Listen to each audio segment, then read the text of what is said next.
Thank you very much, President Metsola, Minister, honourable members. Europe is in a fight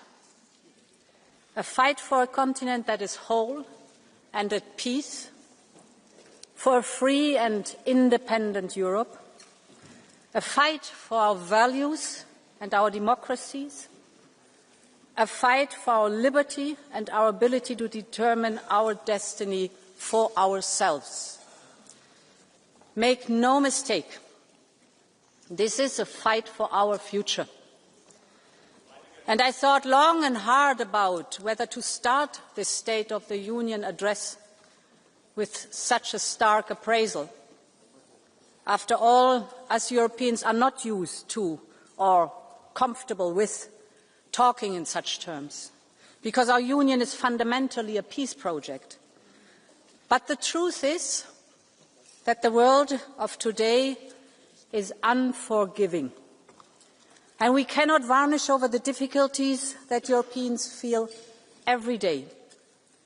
They can feel the ground shift beneath them.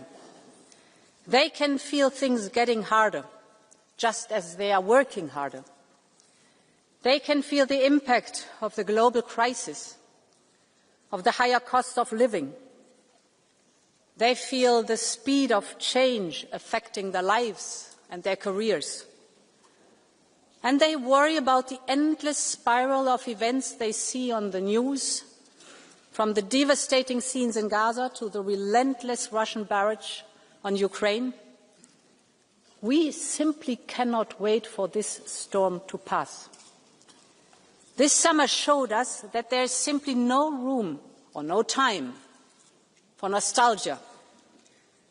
Battle lines for a new world order based on power are being drawn right now. So yes, Europe must fight for its place in the world, in which many major powers are either ambivalent or openly hostile to Europe, a world of imperial ambitions and imperial wars, a world in which dependencies are ruthlessly weaponized. And it is for all these reasons that a new Europe must emerge.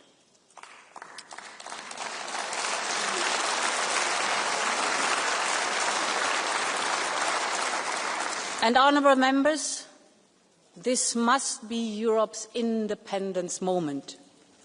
I believe this is our Union's mission, to be able to take care of our own defence and security, to take control over the technologies and energies that will fuel our own economies, to decide what kind of society and democracy we want to live in, to be open to the world and choose partnerships with allies, old and new.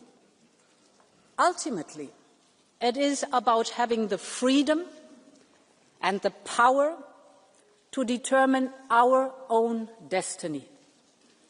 And we know we can do it, because together we have shown what is possible when we have the same ambition, unity and urgency.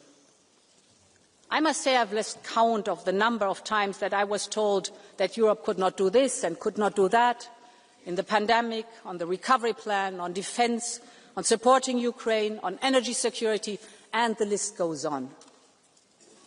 Every time, Europe stood united and made it. And we need to do the same now. So, honourable members, the central question for us today is a simple one. Does Europe have the stomach to fight? Do we have the unity and the sense of urgency, the political will and the political skill to compromise? Or do we just want to fight between ourselves, be paralysed by our divisions? That is what all of us have to answer. Every member state, every member of this House, every commissioner, all of us. And in my eyes, the choice is very clear. So my pitch today is a pitch for unity. unity between member states, unity between European institutions, unity between the pro-European democratic forces of this House.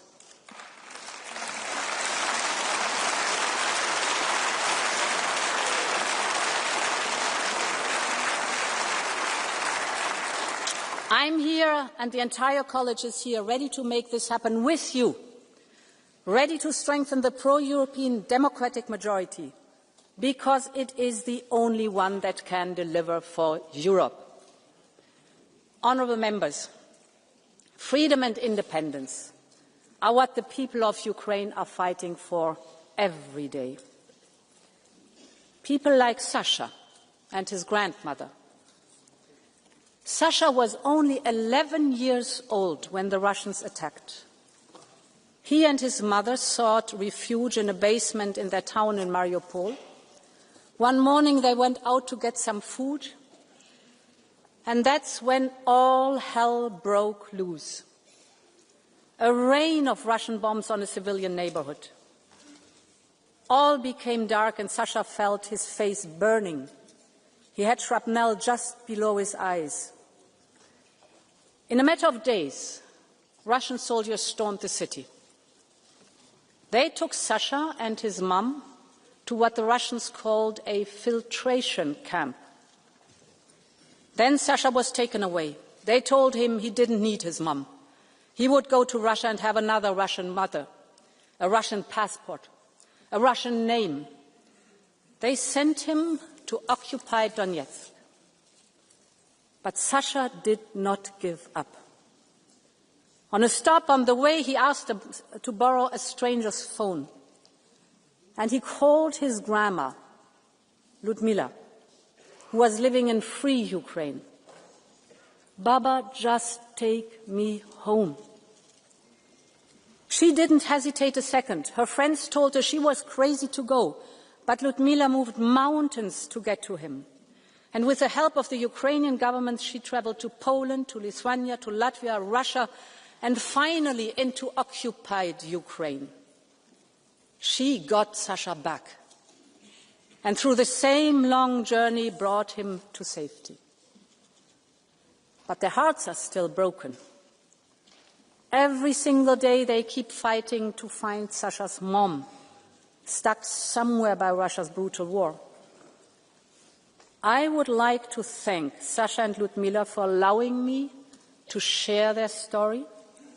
I'm honoured that they are here with us today, and honourable members, please join me in paying tribute to Sasha, to Ludmila, and to Ukraine's relentless fight for freedom. Let's stand up.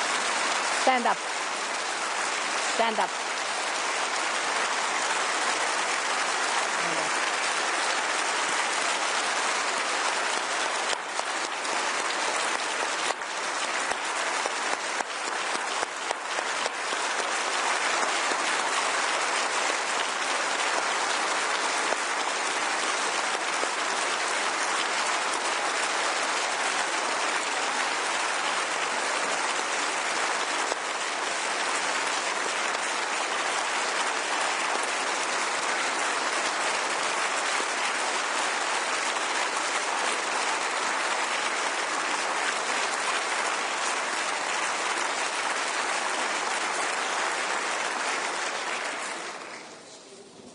Sadly, Sasha's story is far from unique.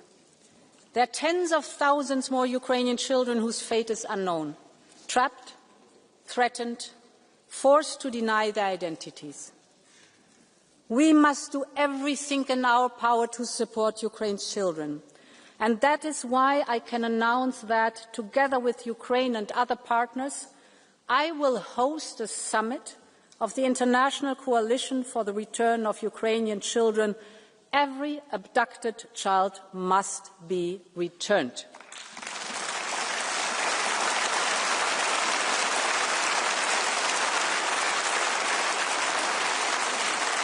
Honourable members, this war needs to end with a just and lasting peace for Ukraine. Because Ukraine's freedom is Europe's freedom. The images in Alaska were not easy to digest. But just a few days later, European leaders came to Washington to support President Zelensky and secure commitments. Real progress has been made since then. Just last week, 26 countries in the coalition of the willing said they were ready to be part of a reassurance force in Ukraine or participate financially in the context of a ceasefire. We will continue to support all diplomatic efforts to end this war. But we have all seen what Russia means by diplomacy. Putin refuses to meet President Zelensky. Last week, Russia launched the largest number of drones and ballistic missiles in a single attack. Yesterday, there was a missile attack on a village in Donetsk, targeting people waiting to pick up their pensions. More than 20 were killed. And just today, we have seen a reckless and unprecedented violation of Poland and Europe's airspace by more than 10 Russian Shahid drones. Europe stands in full solidarity with Poland.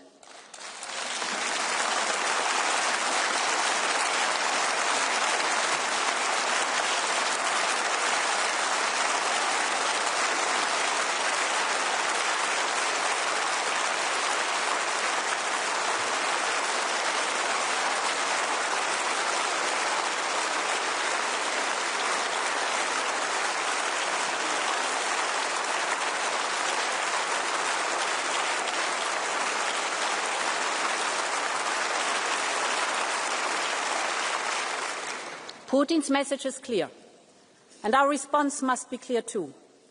We need more pressure on Russia to come to the negotiation table. We need more sanctions. We are now working on the 19th package in coordination with partners. We're particularly looking at phasing out Russian fossil fuels faster. We're looking at the shadow fleet and at third countries. And at the same time, we need more support for Ukraine. No one has contributed as much as Europe. Close to 170 billion euros of military and financial aid so far, and more will be needed. And it should not only be European taxpayers who bear the brunt of this. This is Russia's war, and it is Russia that should pay.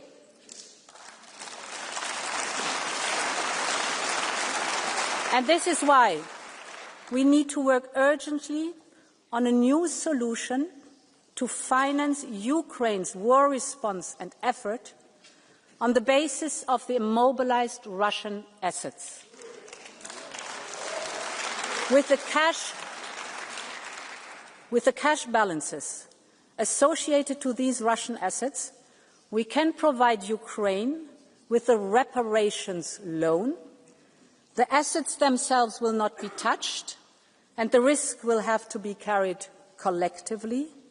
Ukraine will only pay back the loan once Russia pays for the reparations. The money will help Ukrainians already today, but also be crucial in the mid and long term for Ukraine's safety. For example, funding the strong Ukrainian armed forces as the first line of security guarantees. So we will propose a new programme. We call it Qualitative Military Edge. It will support investment in the capabilities of the Ukrainian armed forces. Take drones, for example. Before the war, Ukraine had no drones. Today, Ukraine's use of drones, it is Ukraine's use of drones that is accounting for over 2/3 of Russian equipment losses. It is a reminder of the power of human ingenuity in our open societies. But we also know that Russia is catching up fast, supported by the Iranian Shahid drones. And it is seizing the advantage of industrial mass production. Saturday, in one single night, Russia sent 800 drones to Ukraine in one single night. So, ingenuity helped to open a door for Ukraine's defense, but raw industrial might, on the other side, may threaten to sweep it closed. So we can use our industrial strength to support Ukraine to counter this drone warfare. We can help transform Ukrainian ingenuity into battlefield advantage and into joint industrialization. And this is why I can also announce that Europe will front-load 6 billion euros from the ERA loan and enter into a drone alliance with Ukraine. Ukraine has the ingenuity. What it needs now is scale. And together we can provide it so that Ukraine keeps its edge and Europe strengthens its own.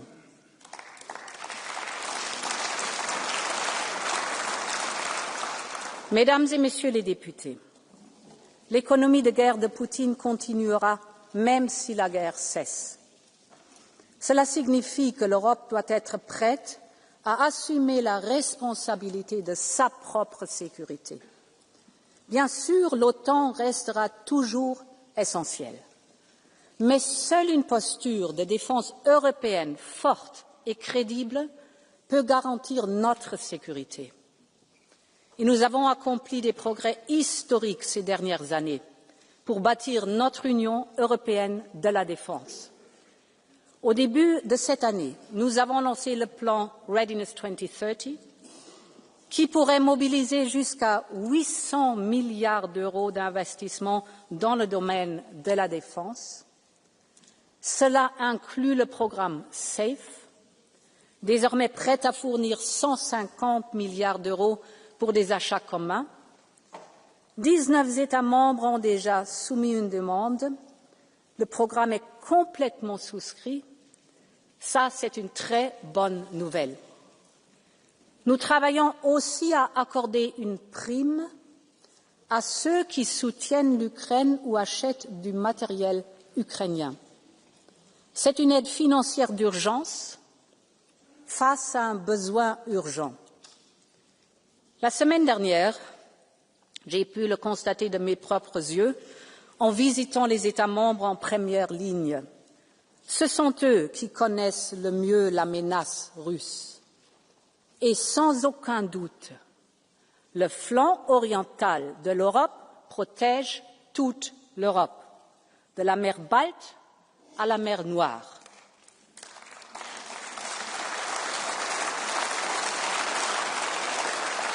Et c'est pourquoi nous devons investir pour le soutenir avec le Eastern Flank Watch. Cela signifie doter l'Europe de moyens stratégiques indépendants.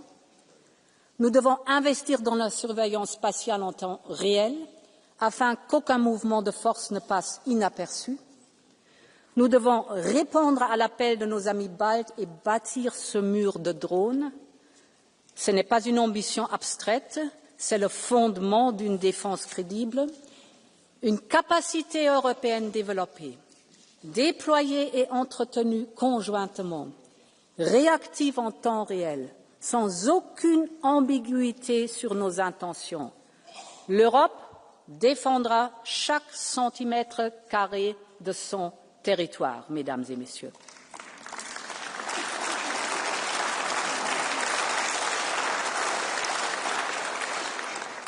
Et dans tous les pays que j'ai visités, j'ai entendu le même message. Il n'y a pas de temps à perdre.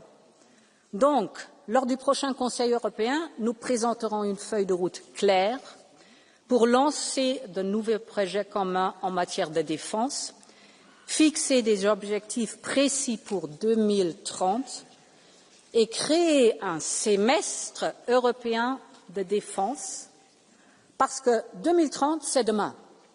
Et c'est aujourd'hui que l'Europe doit se préparer. Honourable members, when we talk about independence, we're talking about choosing our destiny. That is what Ukraine is fighting for.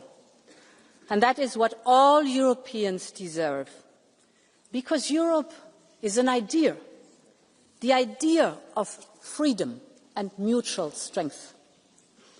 This was the idea that drove the post-1989 generation, when East and West came together. And it is as powerful now as it was then. And this is why we are bringing future member states closer to our union investing, supporting reforms, integrating into the single market. We must keep up the speed on this merits-based process, because only a united, I would even say a reunited Europe can be an independent Europe. A larger and stronger union is a security guarantee for all of us. And because for Ukraine, for Moldova and for the Western Balkans, their futures in our union, let's make the next reunification of Europe happen together.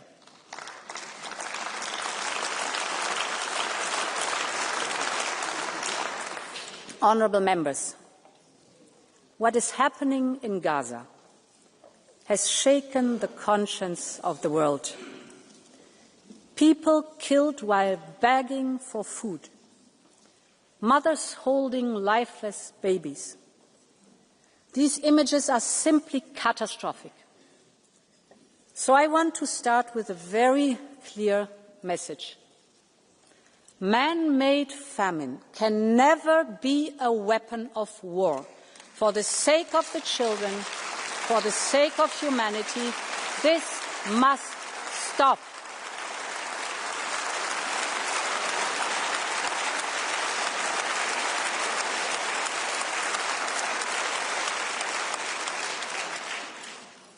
This is also part of a more systematic shift in the last month that is simply unacceptable.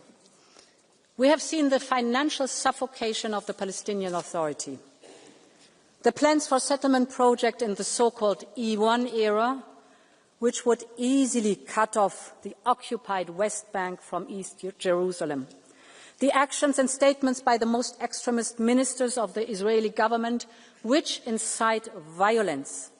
All of this points to a clear attempt to undermine the two-state solution, to undermine the vision of a viable Palestinian state, and we must not let this happen.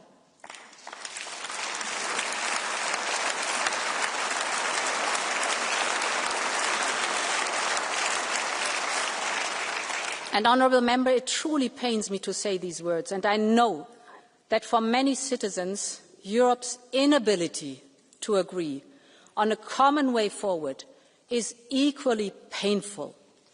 They are asking how much worse things must get before there is unity in response.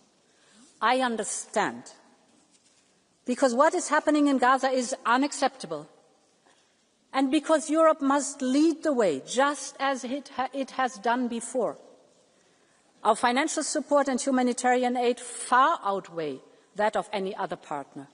Our commitment to a viable Palestinian Authority is keeping the two-state solution alive, and we must urge others to urgently step up too, both in the region and beyond. But, of course, Europe needs to do more. Many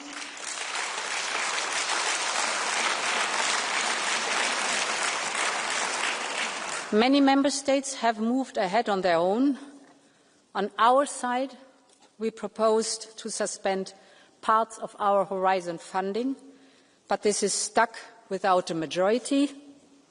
We must overcome this. We cannot afford to be paralysed. And this is why I will propose a package of measures to carve out a way forward. First, the Commission will do all that it can do on its own. We will put our bilateral support to Israel on hold. We will stop all payments in these areas without affecting our work with Israeli civil society or Yad Vashem. Second, we will make 2 further proposals to the Council. We will propose sanctions on the extremist ministers and on violent settlers.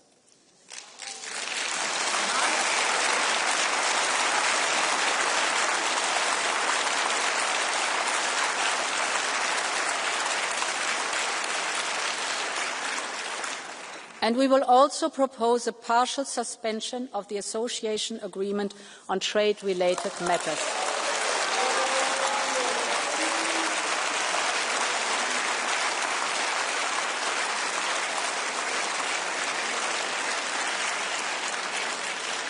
I am aware it will be difficult to find majorities, and I know that any action will be too much for one and too little for others.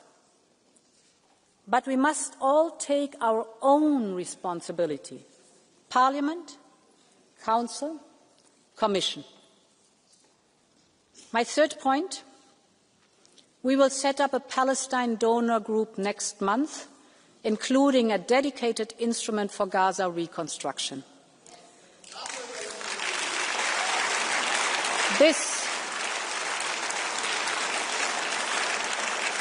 This will be an international effort with regional partners, and it will build on the momentum of the New York conference organised by France and Saudi Arabia. Honourable members, I am a long-standing friend of the people of Israel. I know how much the atrocious attacks on October 7th by Hamas terrorists shook the nation to its core. The hostages have now been held captive by Hamas terrorists for more than 700 days since October 7th. That is 700 days of pain and suffering. There can never be any place for Hamas, neither now nor in future, because they are terrorists who want to destroy Israel. They are also inflicting terror on their own people, keeping their future hostage. Europe's goal has always been the same: real security for Israel and a safe present and future for all Palestinians.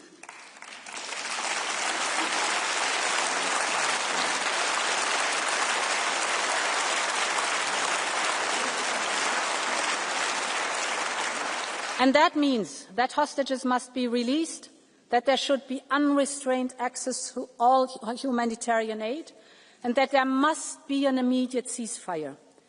But in the longer term, the only realistic peace plan is based on two states, living side by side in peace and security, with a secure Israel, a viable Palestinian Authority, and the scourge of Hamas removed.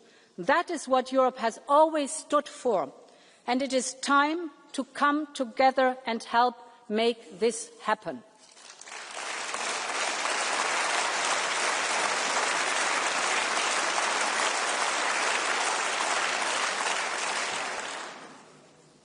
Honourable members, the transition is now hard. I want to speak about competitiveness. I know, but this is a State of the Union, and competitiveness is a central piece of our European Union.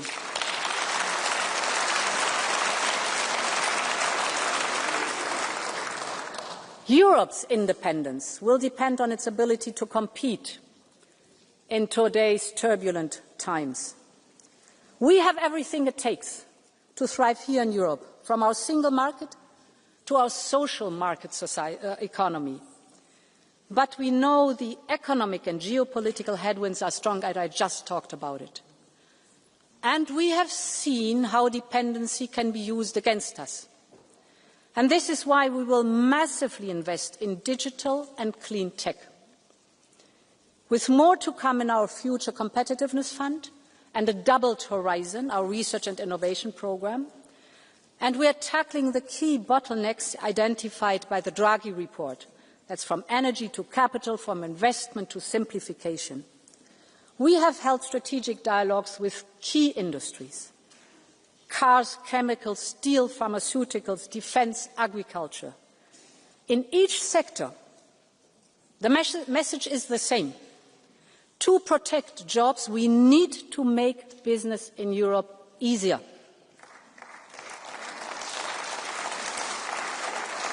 A digital euro, for example, will make it easier for companies and consumers alike. And the omnibuses we have put on the table so far will make a real difference. Less paperwork, less overlaps, less complex rules. Our proposal will cut €8 billion per year, 8 billion cut of bureaucratic costs for European companies. And further omnibuses are on their way, for example, on military mobility or on the digital. For innovative companies, we are preparing the so-called 28th regime and speeding up the work on the Savings and Investment Union. Because we have many high-potential startups in key technologies like quantum, AI and biotech, but as they grow, the limited availability of risk capital forces them to turn to foreign investors. And this is wealth and jobs going elsewhere. And it jeopardizes our tech sovereignty. This is why the Commission will partner with private investors on a multi-billion euro Scale-up Europe fund. It will help make major investments in young, fast-growing companies in critical tech areas, because we want the best of Europe to choose Europe. And, honourable members, our greatest asset is the single market. But we all know it remains unfinished. The IMF estimates that the internal barriers within the single market are equivalent to a 45% tariff on goods and even a 100% tariff on services. Just think of what we are missing out on. And as underscored by the latter report, the single market remains incomplete, mostly in 3 domains: finance, energy and telecommunications. So we need clear political deadlines. And this is why I will present a single market roadmap to 2028 on capital, on services, on energy, on telecoms, on the 28th regime, and the 5th, freedom for knowledge and innovation. Because we all know the old saying, only what gets measured gets done.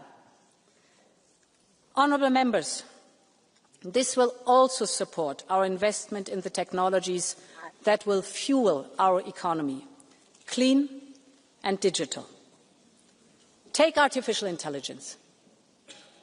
A European AI is essential for our future independence. It will help power our industry and our societies, be it healthcare or be it defence, you name it. So, we will focus on the first key building blocks. That's from the Cloud and AI Development Act to the Quantum Sandbox. We are massively investing in the European AI gigafactories, because these gigafactories support our innovative startups so that these startups can train, develop and deploy their models, their next-generation AI models, in these gigafactories. And when we called on the private sector to join forces with us, the response was overwhelming. Later today, I will meet CEOs from some of the largest European tech companies. They will hand over their European AI and tech declaration, and this is their commitment to invest in Europe's tech sovereignty, and I'm absolutely grateful for that. This is the way it should go in the European Union. And we must also take the same approach on clean tech, from steel to batteries. Europe's clean tech sector must stay in Europe, and we have to take urgent action. With the Clean Industrial Deal, we have identified the main hurdles that slow down these sectors. So now we need to speed up with the implementation, because investors, of course, want to know that if they invest, there will be a demand for clean European products on the other hand. And this is why lead markets must be at the heart of our action, to spark a virtuous cycle where both supply and demand go up and prices go down. On the supply side, we will launch a battery booster package. This will put €1.8 billion up for equity to boost production in Europe. You know that batteries are key enablers of other clean tech, especially electric vehicles. So this goes to the heart of our economic independence. On the demand side, we must urgently drive demand for European industrial leadership in clean tech. And this is why we will introduce a Made in Europe criteria in public procurement.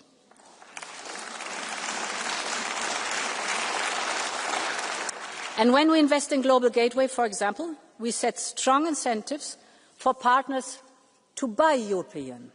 I'm convinced the future of clean tech will continue to be made in Europe. But for that, we also need to make sure that our industry has the materials here in Europe.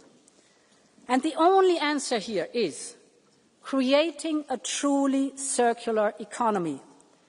So, we must move fast on the Circular Economy Act and move ahead in those sectors that are ready.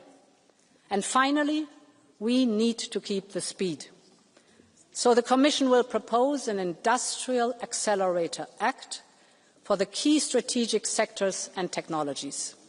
In sum, when it comes to digital and clean tech, we have to be faster, smarter, and we have to be more European.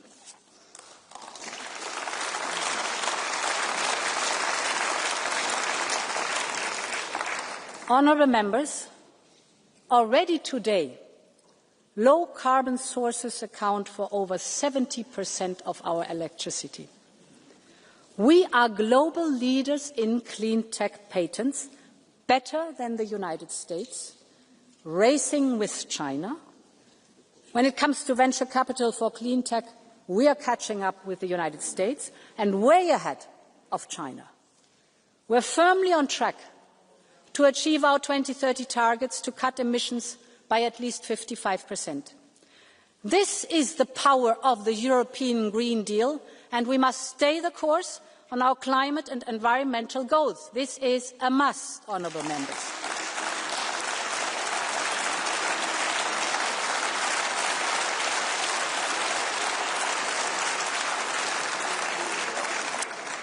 And the science is very clear. And the economic and security case is equally compelling. In fact, this transformation is central to our push for independence because it reduces our energy dependency, because circular production limits our strategic dependencies, and because it creates front-runner industries that can export the solutions to others. When I speak to the Global South, from Africa to India to the Central Asia, they are looking for solutions. These are rapidly evolving markets, and the jury is still out for who will dominate these markets of the future. We are the ones who can meet the growing demand for solutions, but it's not a given. And this is why the Commission proposed the 2040 targets, 10 years after the Paris Agreement. I know that many people are concerned about the scale of what is needed and what is ahead. And that is why the transition must support people, it must strengthen industry. This also means massive boosting of public and private investment, creating lead markets for circular and clean products. That delivers jobs and that delivers investment in Europe. Ensuring a just transition for all, for example with a social climate fund, and securing the global level playing field, notably by promoting carbon pricing. Europe must protect its industries. They are doing the right thing to decarbonize, and they should be rewarded and incentivized. We otherwise risk relying again on imports to Europe, imports for the steel that our car makers need, or imports for the fertilizer that our farmers need. And that means we would be at the mercy of price, volume and quality that others are willing and able to provide. Take steel and other metals. Global overcapacity is squeezing margins and leaving little incentives to pay a clean premium. So this makes it harder for Europe's steel industry to invest in decarbonization. That is why the Commission will propose a new long-term trade instrument to succeed the expiring steel safeguards. Europe will always remain open. We like competition, but we will always protect our industry from unfair competition.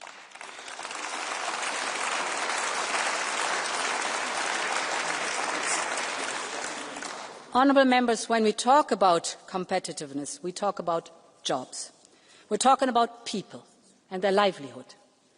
So the bottom line is that workers must be empowered if we are to have a competitive economy. And that is why we will propose a Quality Jobs Act to ensure that modern employment keeps pace with the modern economy. And this is important because we know how hard times have been for so many families, how costs have rocketed up, how people are making sacrifices to make ends meet. This is a matter of basic social justice. This is why we urgently need an ambitious European anti-poverty strategy. We will lay out our plan to help eradicate poverty by 2050, backed by a strong child guarantee to shield our children from poverty.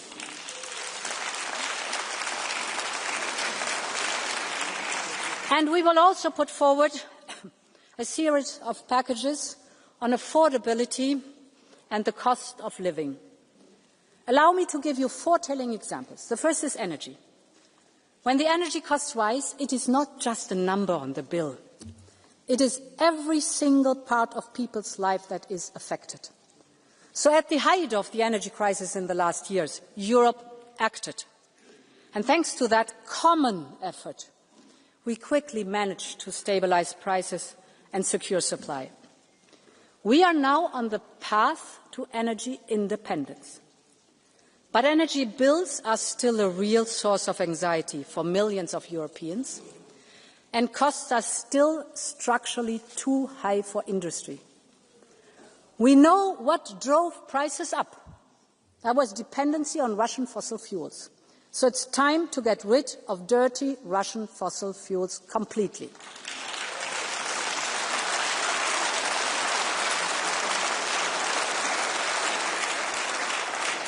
And we know what brings prices down, and that is clean, homegrown energy.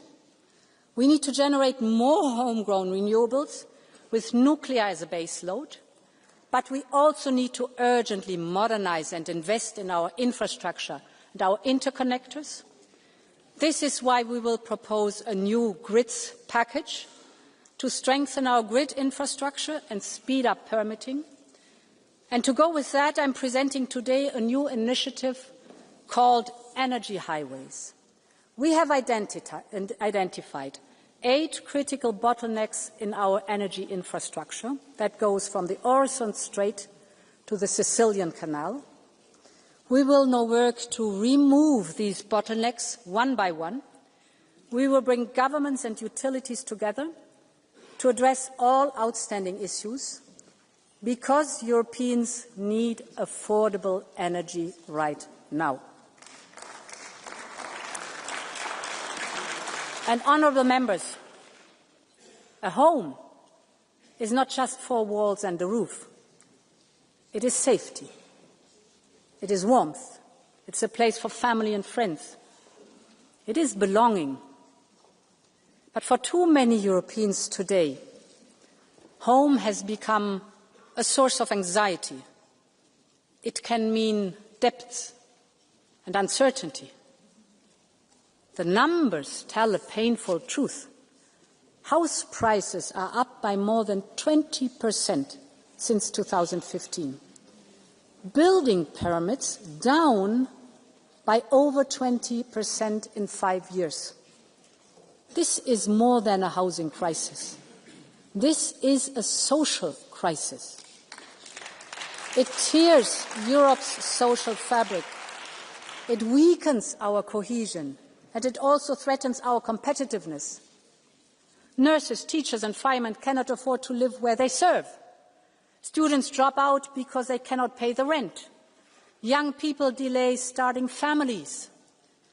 This is why still this year, after receiving your input, we will present the first ever European affordable housing plan to make housing more affordable, more sustainable and of better quality.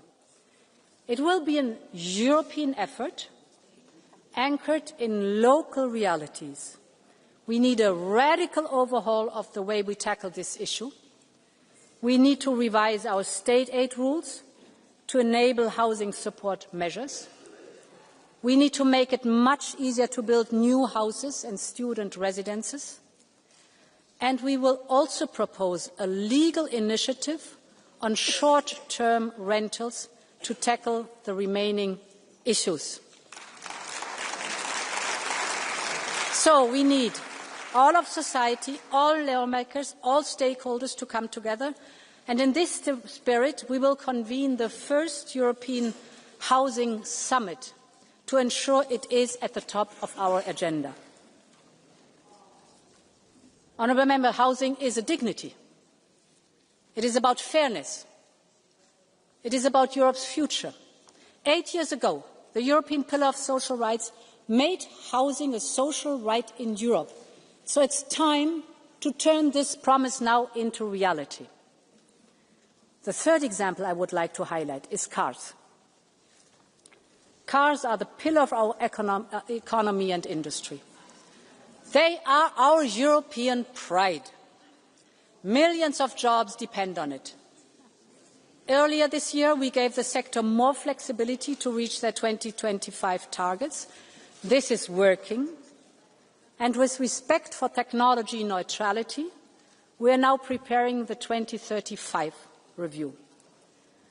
Millions of Europeans want to buy affordable European cars.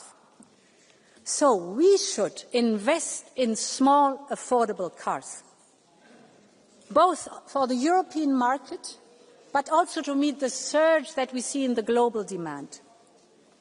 And this is why we will propose to work with industry on a new, small, affordable car initiative. I believe Europe should have its own e-car. E for environmental, clean, efficient and lightweight. E for economical, affordable for people. E for European, built here in Europe with European supply chains, because we cannot let China and others conquer this market. No matter what, we all know the future will be electric, and Europe will be a part of it. The future of cars and the cars of the future must be made here in Europe.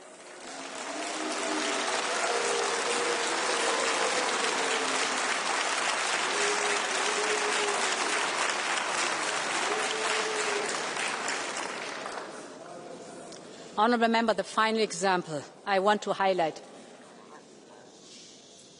is linked to food. In Europe, we have access to high-quality food that our outstanding farmers and fishers produce at affordable prices. They are also the custodians of our lands and oceans, our biodiversity, the key to our food security. But they are facing headwinds from high input costs to red tape or unfair competition. We are acting on all those fronts. We have simplified the CAP, less paperwork, more trust. We have ring-fenced income support in the next MFF and made sure that funding can be topped up by national and regional envelopes. But our farmers need fair competition and a level playing field. This is essential. And this is why we have robust safeguards in our trade deal with Mercosur, backed up by funding if compensation is needed. We also need to strengthen the position of farmers in the food chain. For too long, their hard work has not paid off as it should. Farmers have a right to a fair price for their food and a fair profit for their families. We will therefore review the implementation of our unfair trading practices legislation and take action wherever it is needed. And I can announce today that we will boost our promotion budget to launch a new Buy European Food campaign, because we can proudly say that our European food is the best in the world.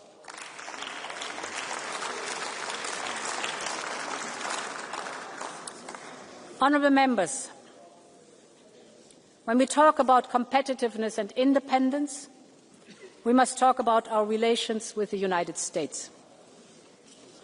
I've heard many things about the deal agreed in summer. I understand the initial reactions, so allow me to be as clear as I can.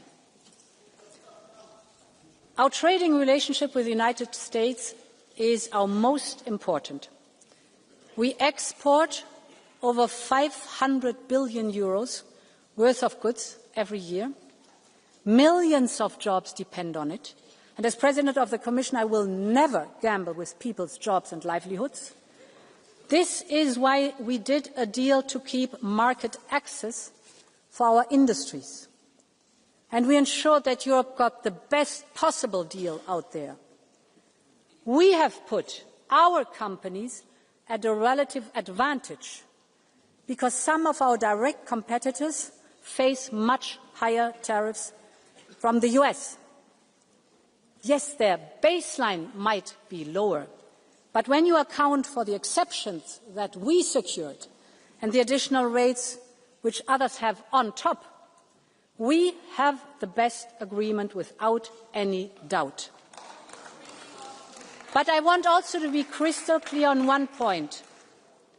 Whether on environmental or digital regulation, we set our own standards, we set our own regulation.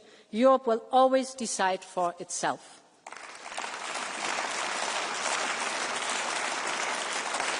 And honourable members, I do not believe in tariffs. Tariffs are taxes. But the deal provides crucial stability in our relations with the United States at a time of grave global insecurity. Think of the repercussions of a full-fledged trade war with the United States. Picture the chaos, and then put that image next to the one from China just last week. China flanked by the leaders from Russia and North Korea. Putin gloating about how Russia-China relations are at an unprecedented high. None of this is a great surprise, but it reflects the changing landscape, and it creates two imperatives for Europe's independence push and its place in the world. The first is that we need to double down on diversification and on partnerships. 80% of our trade is with countries other than the United States. So we need to capitalize now on these new opportunities. And at a time where the global trading system is crumbling, we're securing the global rules through bilateral agreements like Mexico, like Mercosur, or finalising negotiations on a historic deal with India by the end of the year. We will also build a coalition of like-minded countries to reform the global trading system, like with the CPTPP countries, because trade allows us to strengthen our supply chains, open our markets, reduce dependencies. Ultimately, it is about enhancing our economic security. The world wants to choose Europe, and we need to do business with the world. My second imperative is for Europe to step up where others have stepped away. Take research. Science has no passport, no gender, no ethnicity, and no political colour. It is one of the most valuable global goods. And this is why the Commission announced the Choose Europe package of €500 million to attract and retain the best scientists and researchers.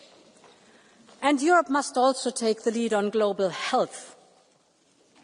We are on the brink, if not even at the start, of another global health crisis. And as a medical doctor by training, I'm appalled by the disinformation that threatens global progress on everything from measles to polio.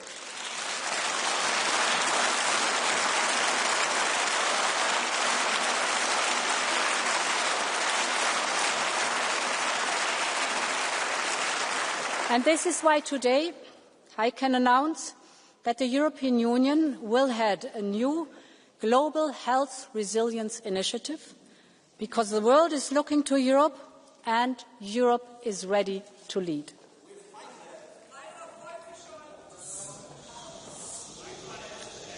Honourable members, Europe's independence is about protecting our freedoms. And this is very important, because these freedoms, this shouting side of the House should listen very carefully.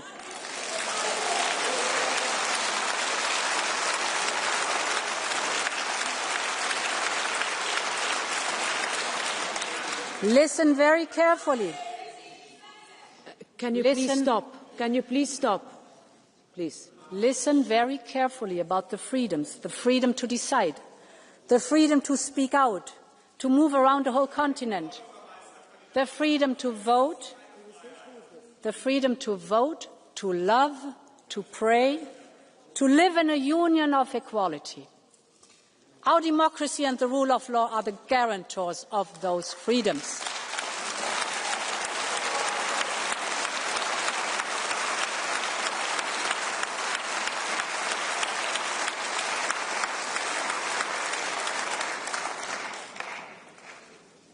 This is why we have done so much to strengthen our tools and step up enforcement. We built a new rule of law cycle that ensures that problems are detected early and solved through engagement. We need an integrated annual cycle of the rule of law, a common rhythm, clear milestones, and contributions from all institutions. And our focus must be to close the existing loopholes. We have strengthened the link between funds and the respect of the rule of law, and with the next long-term budget, we will go even further. Respecting the rule of law is a must for European funds now and in future.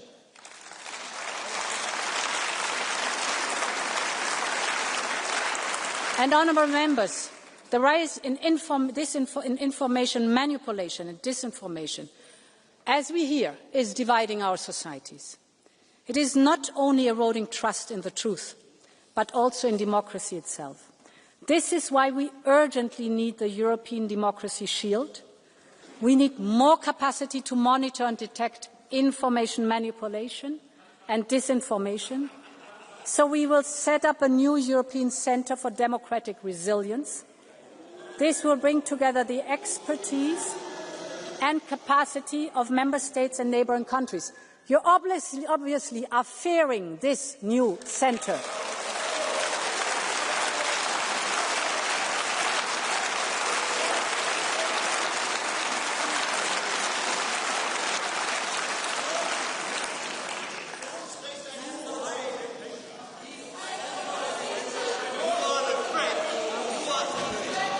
Okay, I understand that shouting has become a little bit of a tradition. Can you listen, please, to this discussion, and then you'll have the time to speak?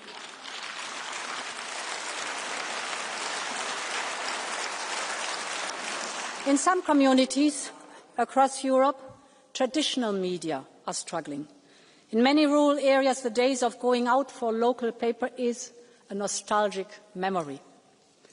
This has created many news deserts where disinformation thrives, and this is so dangerous for our democracy, because informed citizens who can trust what they read and hear are essential to keep those in power accountable.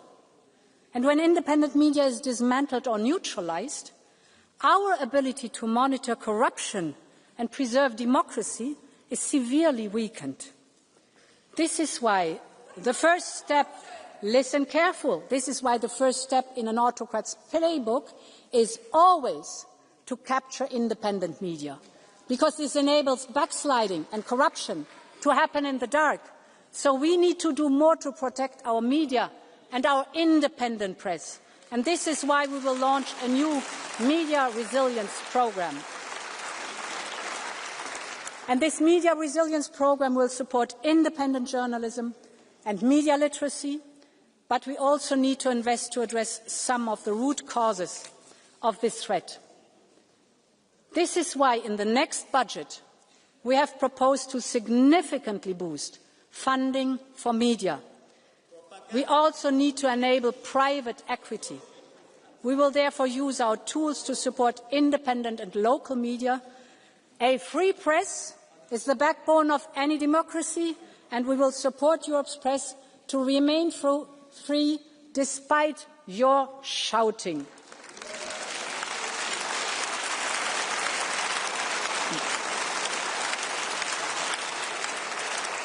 Honourable members, another important point. Okay, Ms. Schneider, please. We have been very fair and understanding, but this is your last warning. Shouting again and you leave the chamber.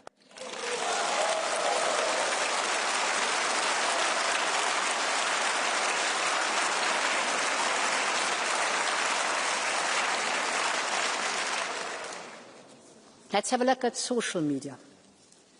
It has many, many benefits for connecting people. But I would like to raise one very specific topic.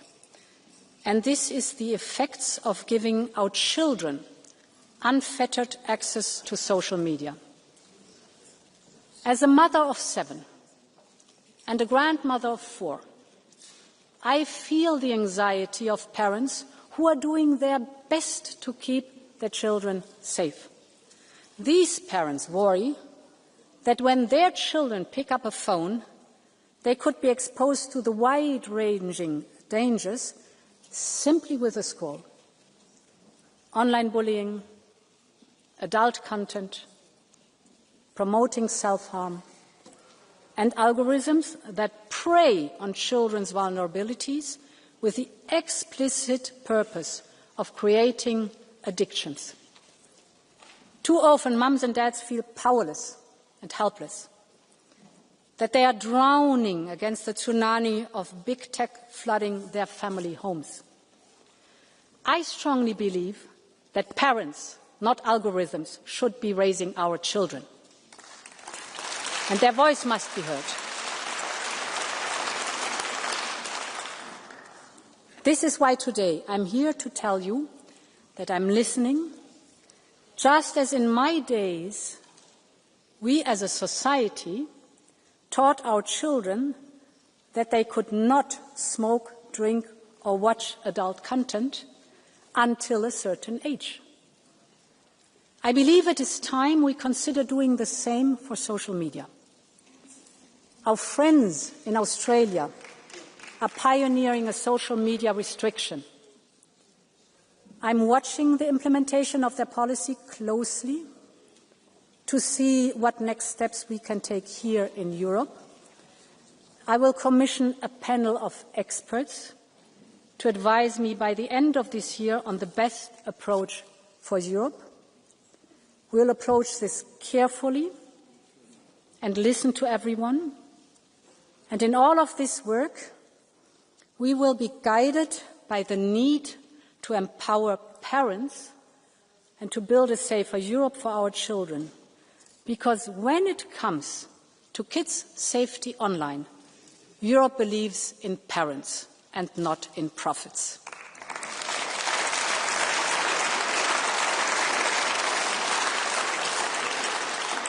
Meine Damen und Herren Abgeordnete, unsere Demokratie zu schützen, ist unsere wichtigste Aufgabe. Aber dafür müssen wir auch zeigen, dass die Demokratie Lösungen für die berechtigten Sorgen der Menschen hat. Nirgendwo ist das deutlicher spürbar als bei dem Thema Migration. Deshalb haben wir vorgeschlagen, die Mittel für das Migrations- und Grenzmanagement im nächsten Haushalt zu verdreifachen, damit wir Migration wirksam steuern und unsere Außengrenzen schützen können. Aber es ist klar, dass mehr nötig ist. Die Menschen in Europa haben bewiesen, dass sie bereit sind, jenen zu helfen, die vor Krieg und Verfolgung flüchten. Aber die Frustration wächst, wenn sie den Eindruck haben, unsere Regeln werden missachtet. Deshalb müssen wir unsere Anstrengungen verstärken. Wir brauchen ein System, das menschlich ist, ohne naiv zu sein.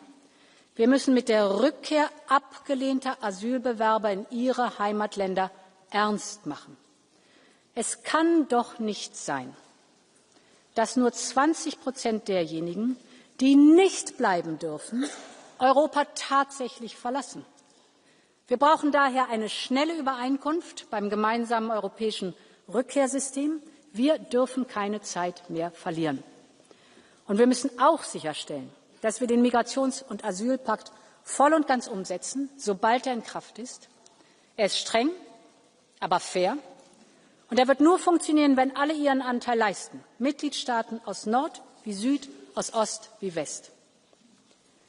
Selbstverständlich werden wir unseren internationalen Verpflichtungen immer nachkommen. Wir haben das in der Vergangenheit getan, wir tun das heute, wir werden das in Zukunft tun. Aber es sind wir in Europa, die entscheiden, wer zu uns kommt und unter welchen Umständen, und nicht die Schlepper und Schleuser.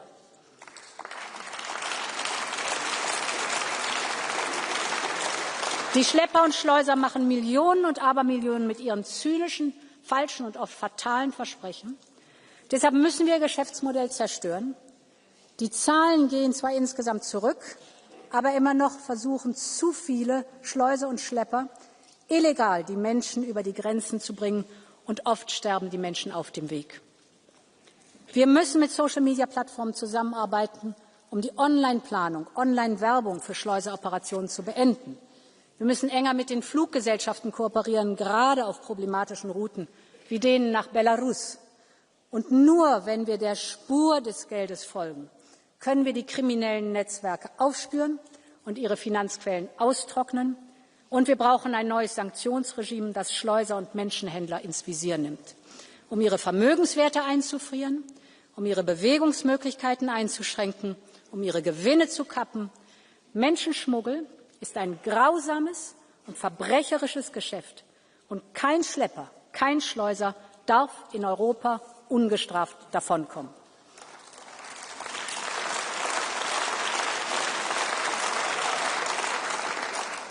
Honourable Member, the point I want to make is simple. If it matters to Europeans, it matters to Europe. This is our enduring duty to deliver. This summer, we all saw the pictures of Europe's forests and villages on fire. More than 1 million hectares were burned.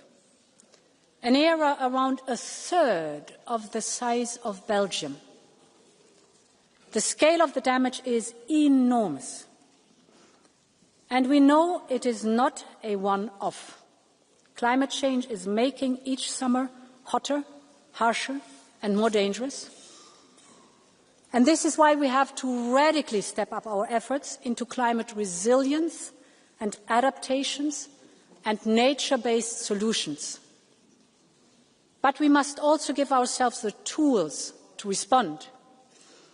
And this is why we will propose to create a new European firefighting hub based in Cyprus, which could also support our regional neighbours. We know the difference our civil protection mechanism can make. Just over the summer, 760 brave Europeans were sent to all corners of Europe, literally running towards the flames. And I would like to conclude my speech with a tribute to them. The firefighters, the pilots, the crews, everyone stepped up. And I would like to tell you the story of a group of 20 Greek rangers. They are specialists in taming the fiercest of forest fires. When the fires erupted in the Asturias region, Spain called Europe for help. And Greece answered the call. The flames were so vast, the smoke could be seen from space. But for 5 days, these 20 Greek rangers stood shoulder to shoulder with their Spanish colleagues. As the flames swept closer to the village of genestoso. They fought day and night to contain the inferno. And in the end, together, they tamed the fire and the village was saved. And honourable members, it is such an honour to welcome one of these heroes today. The leader of the Greek team, Lieutenant Nikolaios Paisios. Lieutenant, dear Nikolaios, your courage is an inspiration to all of us.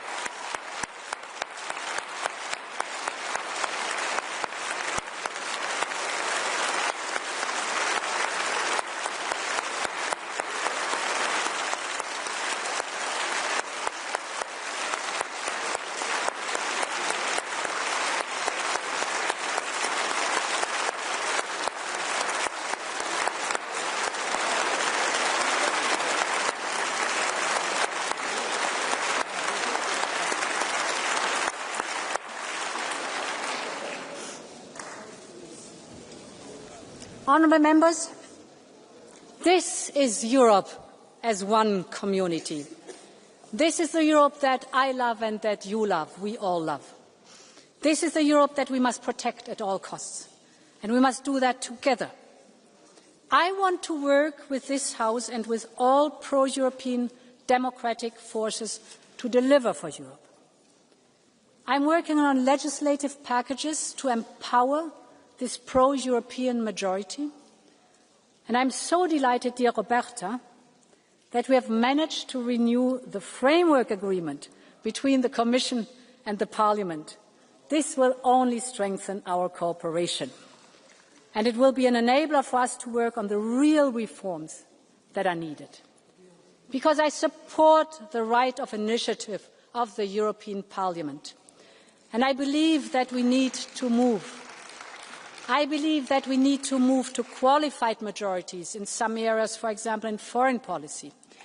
It is time to break free from the shackles of unanimity. The point is that we need to make sure that our union is faster and can deliver. Because this is how we can win the fight together, to deliver Europe's independence moments.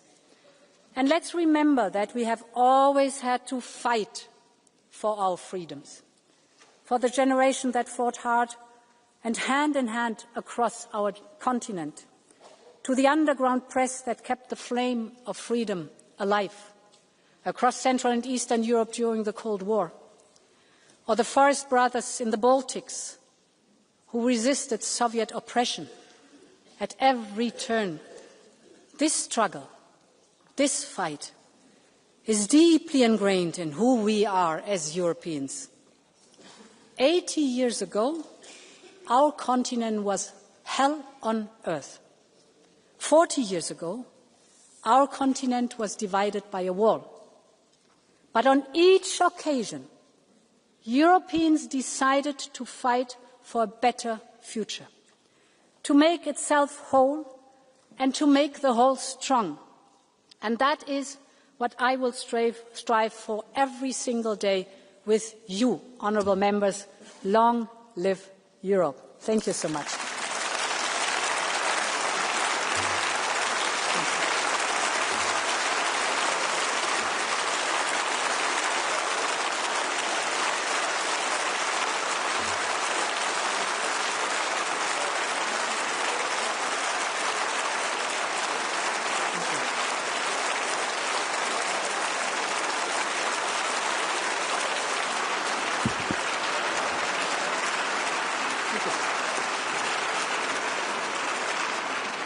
Thank you, President von der Leyen. And now we move to the speakers for the political groups, starting with the chair of the EPP group, Manfred Weber. Can I please ask you to take your seats? Go ahead, Mr. Weber. Madam President of Parliament, President of the European Commission, dear colleagues, this summer was not an easy summer for Europe. It was Alaska, a missing Europe. It was Gaza, a totally split Europe. It was the US trade deal, not easy.